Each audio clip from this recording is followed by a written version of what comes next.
Paano nga ba makakapag-apply ng housing loan application ang mga kababayan nating OFW habang nasa abroad? Kahit nasa ibang bansa ka man, ay posible ka pa rin makakuha ng sariling bahay dito sa Pilipinas. Hindi mo kailangan umuwi agad para makapag-start ng application. Narito ang simple guide para sa iyo.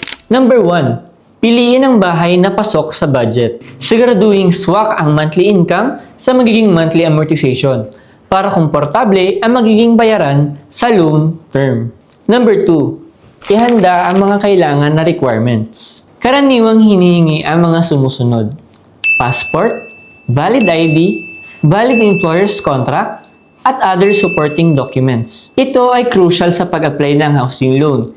Kailangan complete ang ating mga requirements. Number 3. Mag-assign ng authorized representative. Kung may mga dokumentong kailangan asikasuhin o pirmahan, pwede ka mag-authorize ng trusted family member o kamag-anak. Pwedeng si nanay, si tatay, si ate, o si kuya, at iba pa.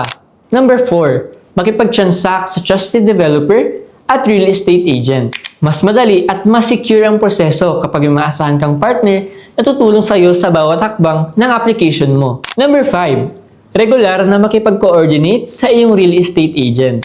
Ang agent mo magiging katuwang mo sa pag-follow up ng requirements, housing loan application updates, at approval process habang nasa abroad ka. Kabahay, kahit malayo ka sa pamilya mo, ay pwede ka pa rin mag-invest sa sariling bahay na magbibigay ng seguridad at kinabukasan para sa kanila. Ikaw kabahay, kailan mo sisimulan ang future home mo? Message us now para matulungan ka namin. And that's it for another episode of Home Buying 101. Once again, this is your Jancy Property Specialist, Jan Paul Expectation, will give you your house expectation. See you in the next one!